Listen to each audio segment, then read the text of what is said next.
पहले तो ईद मिलादुन्नबी की मुबारकबाद। जहाँ पूरी दुनिया में इसे कंपैशन डे की तरह मनाया जा रहा था, उसी वक्त ये खबर मिली कि फ्रांस में एक चर्च में किसी इंसान ने इस्लाम के नाम पर कुछ लोगों का कत्ल कर दिया। मैंने ये छोटा सा वीडियो क्राइस्ट चर्च अटैक हमला जो कि श्रीलंका में हुआ था उसके वक्त बनाया था। आप प्लीज़ इसे सुने और सुनाएं, और अगर अच्छा लगे तो लोगों तक इसका पैगाम पहुंचाने की कोशिश करें। शुक्रिया। एक बात जो गले से नहीं उतरती है वो ये कि चाहे वो श्रीलंका हो या आईएसआईएस के नाम पे पूरी दुनिया में जो दहशतगर्दी है उसके पीछे कोई हो, लेकिन जो मोहरा होता है वो मुसलमान ही क्यों बनता है? मुसलमान जो कि इस्लाम को फॉलो करता है, इस्लाम जो कि बना है वर्ड सल्लम से, यानी पीस, सलामती से, और उसके मानने वाले हर काम को शुरू करने से पहले कहते हैं बिस्मिल्लाहिर्रहमानिर्रहीम।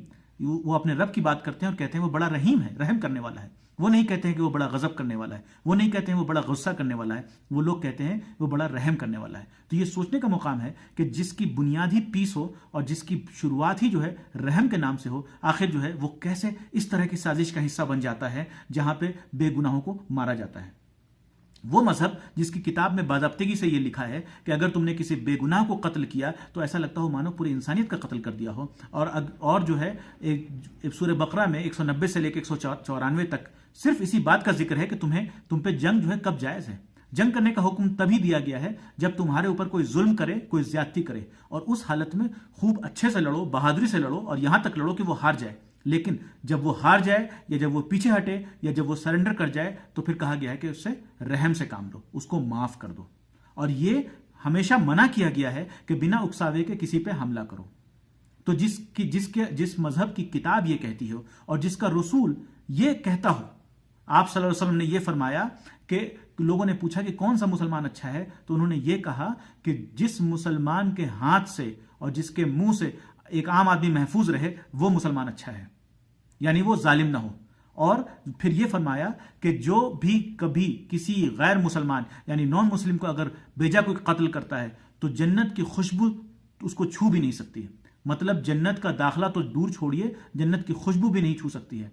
तो आज जो लोग ऐसा करते हैं, अक्सर आपने सुना होगा, वो ये कहते हैं कि हम जन्नत की खातिर ये कर रहे हैं। कैसे बेवकूफ लोग हैं, जब तुम्हारे रसूल ने यह कह दिया कि जन्नत की खुशबू तुम्हें छू भी नहीं सकती है, तो कैसे तुम बेगुनाहों को मारकर यह सोचते हो कि तुम जन्नत में दाखिल हो सकते हो। जब श्रीलंका बॉम्ब ब्लास्ट की बात आती है तो एक परिवार का नाम आता है जो कहते हैं बड़ा रईस है, बिलियनर फैमिली है।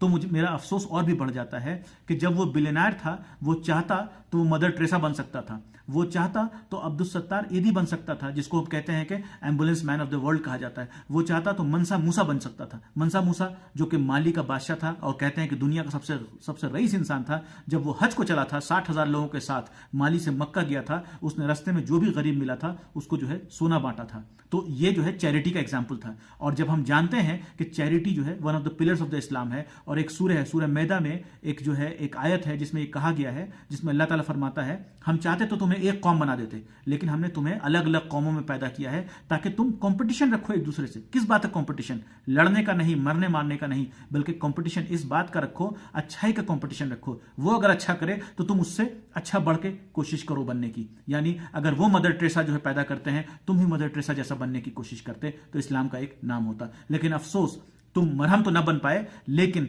तुमने जो है ना भरने वाला जख्म जो है पूरी दुनिया को दे दिया। जब भी मुसलमान जो है जब परेशान होता है तो अक्सर वो सलाउद्दीन का नाम लेता है, सलाउद्दीन अय्यूबी, जो कि एक बड़ा ही रिस्पेक्टफुल नाम है इस्लामिक हिस्ट्री में।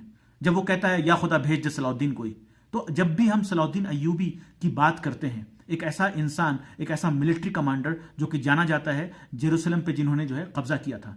और एक और एस्पेक्ट है सलाउद्दीन अय्यूबी साहब का, वो ये कि जब उन्होंने जेरूसलम पे कब्जा किया तो लोगों ने ये सोचा कि पुराने क्रूसेड का बदला लिया जाएगा, जो मुसलमानों पे जुल्म किया था पहले उसका बदला लिया जाएगा, आज कत्लेआम होगा। लेकिन ऐसा कुछ भी नहीं हुआ। सलाउद्दीन अय्यूबी ने सबको माफ कर दिया और गिरजाघर को जो है क्रिश्चियंस को वापस कर दिया। जो जाना चाहते थे उन्हें छोड़ दिया, जो रहना चाहते थे उन्हें शांति से रहने दिया।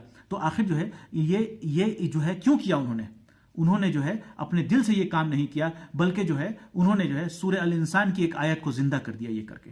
सूरह अल इंसान की एक आयत है जो ये कहती है कि खाना दो यतीमों को, जरूरतमंदों को और कैदियों को। यहाँ पे खास जिक्र आया कैदी का, कुछ खास वजह होगी कैदियों का जिक्र आने की। आज देखिए कि पूरी दुनिया परेशान है, प्रिजनर ऑफ वॉर को कैसा ट्रीट करते हैं लोग। اور ہم جو ہے 1400 سال پہلے کتاب کی ایک لائن جو ہے خاص لکھی ہوئی ہے، ان کو مارنے کا تو چھوڑ دیجئے، ان کو کھانا دینے کا حکم دیا گیا ہے۔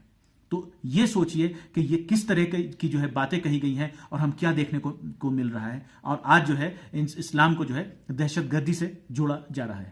تو یہ بہت ہی سوچنے اور سمجھنے کا وقت ہے مسلمانوں کے لیے کہ آخر جو مذہب جس کی جو ہے بنیاد پیس ہے، جو پوری طرح سے امن کے لیے ہو، اس کو جو ہے کیسے لوگ دہشت گردی سے جوڑ دیتے ہیں، اور کیسے جو ہے چند لوگ اتنے بھٹک جاتے ہیں کہ وہ جو ہے وہ بے گناہوں کو مارنے لگتے ہیں اور اس کو جو ہے اسلام سمجھنے لگتے ہیں۔ وہ مذہب جس نے بہت پہلے یہ بتا دیا تھا کہ ایک بدکار عورت صرف جنت میں اس لیے جائے گی کیونکہ اس نے ایک بھوکے کتے کو پانی پلایا ہے۔ تو انسان تو چھوڑیے، جہاں جانوروں کے اتنے حق کی بات ہوتی ہے تو وہ کیسے جو ہے کسی انسان کو جو ہے بیجا قتل ہوتے ہوئے دیکھ سکتی ہے۔ اس لیے میرا جو ہے یہ آپ لوگوں سے گزارش ہے سب سے کہ اسلام کو سمجھیں، اور میرا جو یہ سوال تھا کہ ہم جو ہے کب تک سازش بنتے رہیں گے، تو اس کا جواب یہ ہے کہ ہم تب تک ان سازش کا حصہ، ان سازش کا مہرہ بنتے رہیں گے جب تک جو ہے ہم اپنے مذہب کو نہیں سمجھیں گے۔ تو ضرورت اس بات کی ہے کہ لوگ جو ہے اپنے مذہب کو سمجھیں، اور جو ہے لہلاتے ہوئے کھیت کو جب آپ دیکھیں، جب آپ کے دل میں سکون ہو تو آپ مسلمان ہیں۔ جب آپ کسی بچے کی کلکاری سنیں اور آپ کے چہرے پہ مسکان آئے تب آپ سمجھیں کہ آپ مسلمان ہو۔ جب آپ کسی کی چیخ پکار سن کے آپ کو اچھا لگتا ہے، جب لوگوں کو مرتے ہوئے دیکھتے ہوئے آپ کو اچھا لگتا ہے، تو آپ یہ یقین جان لیجئے کہ آپ مسلمان نہیں ہیں۔ اور میں اپنی بات جو ہے ختم کرتا ہوں اس بات کے ساتھ، وہ زمانے میں معزز تھے مسلمان ہو کر، اور تم خار ہوئے تارک قرآن ہو کر۔ شکریہ۔